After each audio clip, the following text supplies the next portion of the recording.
Hey, Walter Sorrells back with more tips for the knife maker. Today, welcome back to the second in our series about making a Japanese style blade from a barrel.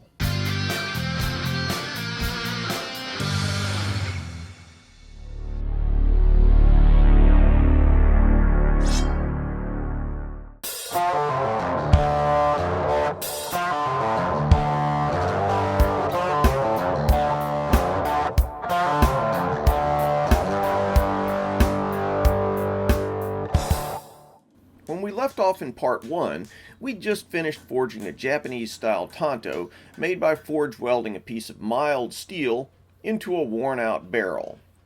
The idea was to mimic the forge welding strategies used by ancient Japanese bladesmiths, only using modern tools, techniques, and materials. My original plan was to break this into 3 videos, but now that I've finished the blade, I think I'll just stick to 2. Before going any further, I want to check and make sure that in fact the interior steel was actually forge welded properly. If there are voids, weaknesses in the welds, or improper distribution of the steel, if there's delamination, any of that, then any further effort on this blade's wasted. So, I'll take the stub of the billet used to form the blade, grind the face, and then etch it quickly with ferric chloride. We can immediately see the 2 different types of steel revealing themselves. The harder high carbon skin steel turning slightly gray, and the lower carbon core steel remaining brighter. The weld looks fine with no delaminations appearing, so we're good to go. With that settled, we'll get started on the real work in this video by cleaning up the forged blank. The first task is simply to remove the mill scale from the blade. Iron oxide, referred to as mill scale, Fe3O4, or magnetite, forms on steel when it's heated, so that's got to be removed before we do anything else. Traditionally, this would have been done by hand on abrasive stones, though modern Japanese smiths use rotary mechanical stones. However you do it, the end result is the same, a nice clean steel surface.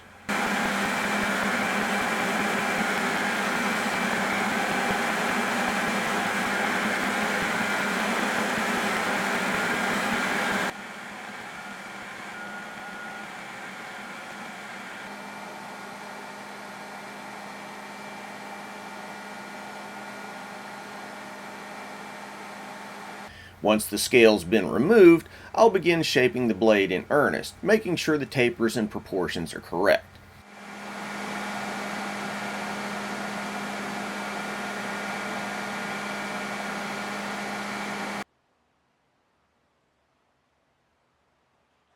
Eventually, I'll turn to filing by hand, which allows me to make very subtle changes in the blade, as well as helping to remove minute ripples and dips that can sometimes creep in on the grinder.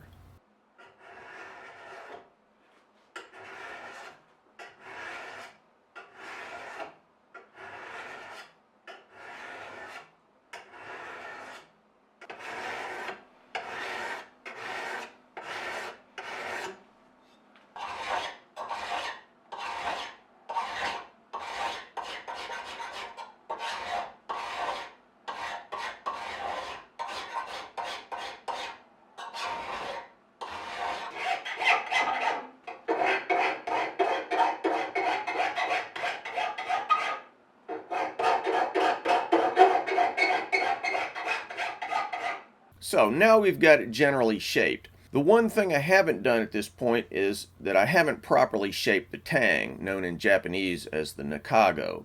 I prefer to do that as one of the final steps, but for reasons I won't get into here, it makes the polishing a little bit easier. Now it's time for heat treating. This is a critical part of all knife making, but particularly so for Japanese blades. We'll coat the blade with a clay-like material which will act as a heat sink, allowing the edge to harden during the ensuing quench, while the spine remains soft and shock resistant. The result will be a wiggly line, known as a hamon, running down the face of the blade.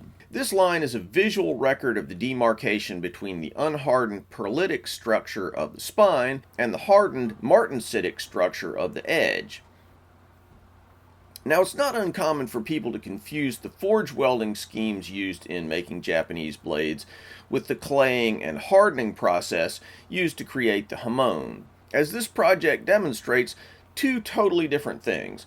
The ends are the same, however. In both cases, the processes are intended to increase the shock resistance of the blade while allowing it to retain the hardness and superior edge retention, which has always marked the traditionally made Japanese blade.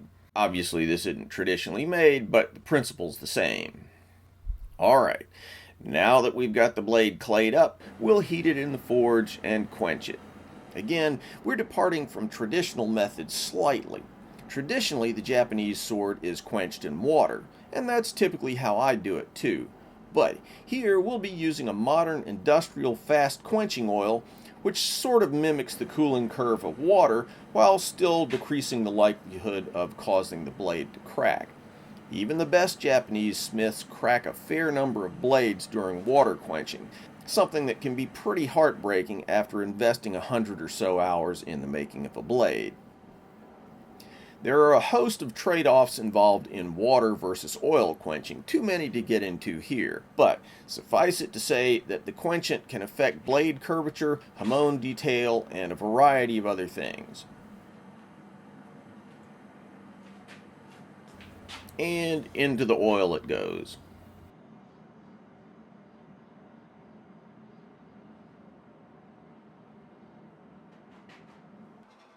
A quick file test reveals that the blade has hardened properly.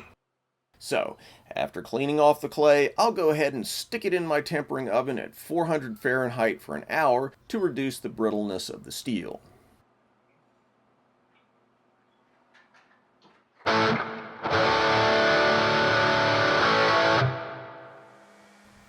Now it's time to bring the blade to its final edge and then polish it to bring out the hamon. Having never used this particular steel before, I have no idea how this old barrel will respond to the heat treat, so I'm excited to see the results. We did a little test to make sure that it would actually harden, but beyond that there's a lot of subtlety to what can happen. If the steel is high in manganese, for instance, the hamon will probably be pretty bland. But we just don't know till we get there. Before we get down to the cosmetic aspects of polishing, though, the first job is simply to bring the blade to an edge. To minimize potential for warping and cracking, the edge has been left relatively thick. So we'll go back to the belt grinder to taper the blade to more or less final sharpness.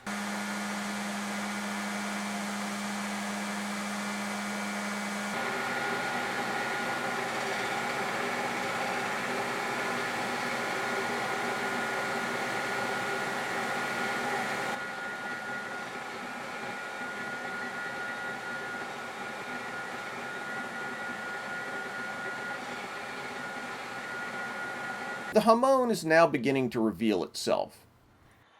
Now I'll go to a sequence of Japanese water stones. Just like sandpaper, you start with heavy grits and work your way to ever finer grits, changing angles slightly as you go.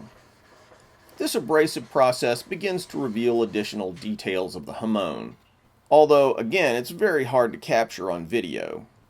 On a traditionally made Japanese blade, it would also reveal the grain of the steel itself, artifacts of the laborious traditional folding process, which we obviously didn't do on this blade.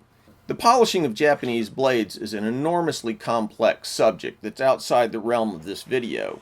In fact, Japanese sword polishers undergo a substantially longer apprenticeship period than Japanese smiths do. By the way, if you're interested in finding out more about how to make Japanese blades, I've got a whole series of videos available on my website, waltersorrellsblades.com, including one on hamons and one on polishing Japanese-style blades. They're much longer and more detailed than my YouTube videos, so they've got information on lots of crucial points that I just don't have time to address in a YouTube video. Links are in the card as well as the description of this video. I'm often asked how much time these projects take. Even using modern methods, Japanese-style blades are extremely laborious to make. This one took about 3 to 4 days of full-time work. I'll also use some sandpaper toward the end of the process. As I've said, we're using a lot of techniques and materials here that you'd never see Japanese smiths using.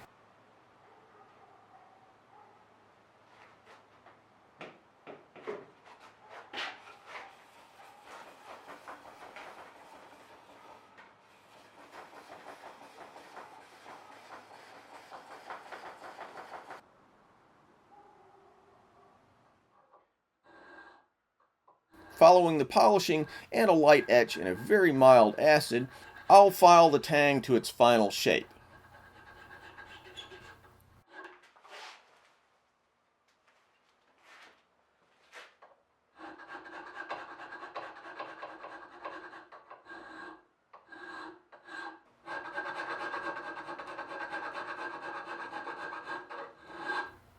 The Japanese tang is traditionally finished with cosmetic file marks, which both shape the tang and personalize the blade.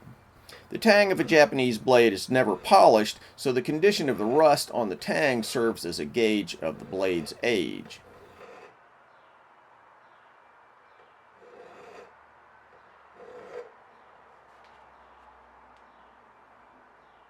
We started here,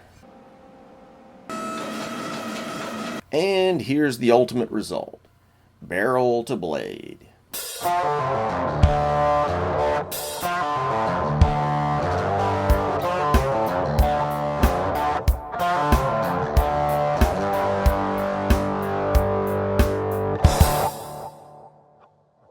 Thanks for watching, guys. If you feel like you got something out of this video, don't forget to subscribe. Also, click on the link to Patreon for a great way to give back to the channel. Plus, check me out on Instagram, Facebook, Twitter. Links in the description.